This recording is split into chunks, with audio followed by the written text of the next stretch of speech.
Искате ли сами да подновите и запечатате покрива си? В това видео ще ви покажем как лесно и правилно да подновите и защитите покрива си от асфалтови керамиди или битумен филц. Nextlayer Isofol Roof е защитно и декоративно покритие, благодарение на което това ще бъде лесно, ефективно и бързо. Време е да започне ремонтът. Не забравяйте, че основата трябва да е носеща и повърхностите трябва да бъдат старателно почистени с четка или водоструйка, преди да се започне каквато и да е работа. Ако има кухини в покривното покритие, те трябва да се запълнят с Arbolex Aquastop Roofing пъти. Nextlayer Isofol Roof е готов за употреба веднага след отваряне. Достатъчно е просто да го разбъркате.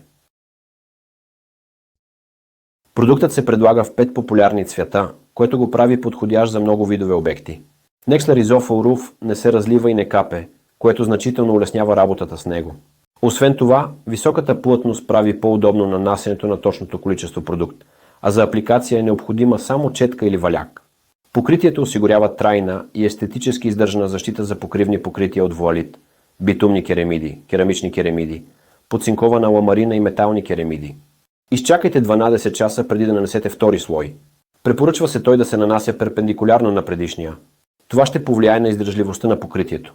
Продуктът придава на покривното покритие устойчивост срещу вредното въздействие на слънчевата светлина, като осигурява равномерен цвят и неговата трайност.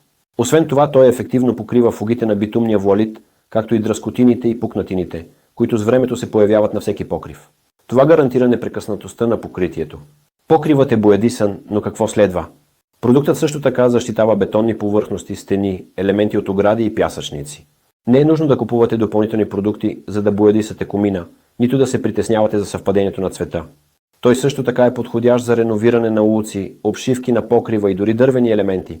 В случай на ламарина или метални покривни керамиди, покривът също трябва да бъде обезмаслен, всички ръждиви петна да се отстранят и да се защити срещу корозия. Време е за тестове. Покривните повърхности се нагряват до 85 градуса, което кара материалът върху тях да се свива и разширява при излагане на температура. Затова се появяват дръскотини и пукнатини и покривът започва да тече.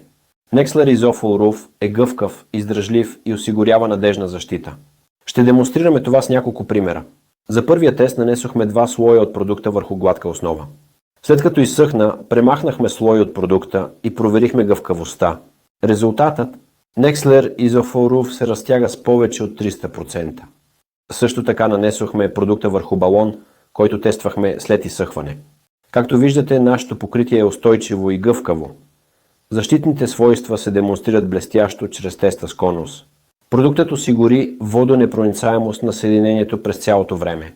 Nextlayer Isofol Roof осигурява дълготрайна, гъвкава и устойчива защита на боядисаните повърхности при всякакви условия. Още практични съвети и информация можете да намерите в нашия YouTube канал.